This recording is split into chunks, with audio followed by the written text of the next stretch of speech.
Hi ಎಲ್ಲರೂ ಹೇಗಿದ್ದೀರಾ? ನಾನು ನಿಮ್ಮ ತುಮಕೂರು ಹುಡುಗಿ ಸಹನಾ. ಈಸಿಯಾಗಿ ಇವತ್ತು ಪಾಲಕ್ ಪನ್ನೀರ್ ಹೇಗೆ ಮಾಡೋದಂತ ಹೇಳ್ಕೊಡ್ತೀನಿ. ಸಿಂಪಲ್. ಸ್ಟವ್ ಮೇಲೆ ಒಂದು ಬಟ್ಲಿಡಿ, ಅದಕ್ಕೆ ತೊಳೆದಿರೋಂಥ ಪಾಲಕ್ ಹಾಕಿ ಒಂದು ಅರ್ಧ ಗ್ಲಾಸ್ ನೀರು ಹಾಕಿ 10 ನಿಮಿಷ ಬೇಯಿಸ್ಕೊಂಡ್ರೆ ಈ ರೀತಿ ಆಗುತ್ತೆ. ಅದನ್ನು ತಣ್ಣಗಾಗೋದಕ್ಕೆ ಸೈಡಿಗೆ ಬಿಡಿ.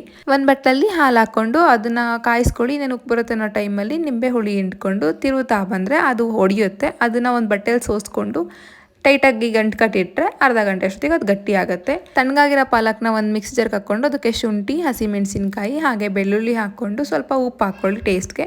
ಅದನ್ನು ಹಾಕಿ ರುಬ್ಬಿಟ್ಕೊಳ್ಳಿ. ಒಂದು ಪಾತ್ರೆಗೆ ತುಪ್ಪ ಮತ್ತು ಬೆಣ್ಣೆ ಹಾಕಿ ಸ್ವಲ್ಪ ಎಣ್ಣೆನೂ ಹಾಕ್ಕೊಂಡು ನೀವು ಒಗ್ಗರಣೆ ಕೊಟ್ಕೊಳ್ಳಿ. ಸಾಸಿವೆ, ಜೀರಿಗೆ ಹಾಗೆ ಈರುಳ್ಳಿ ಹಾಕ್ಕೊಂಡು ಬ್ರೌನ್ ಕಲರ್ ಬರೋವರೆಗೂ ರೋಸ್ಟ್ ಮಾಡಿಕೊಂಡು ಅದಕ್ಕೆ ಸ್ವಲ್ಪ ಧನಿಯಾ ಪುಡಿ ಹಾಕ್ಕೊಳ್ಳಿ. ಇದಕ್ಕೆ ರುಬ್ಬಿಟ್ಕೊಂಡಿರೋಂಥ ಪಾಲಕ್ನ ಹಾಕ್ಕೊಂಡು ಅಂದರೆ ಸ್ವಲ್ಪ 1-2 ನಿಮಿಷ ತಿರುಗಿಸಿ ಅದಾದಮೇಲೆ ಪನ್ನೀರ್ ಗಟ್ಟಿಯಾಗಿರುತ್ತಲ್ಲ ಅದನ್ನು ಕಟ್ ಮಾಡ್ಕೊಂಡು ನೋಡಿ ಸಾಫ್ಟ್ ಆಗಿದೆ.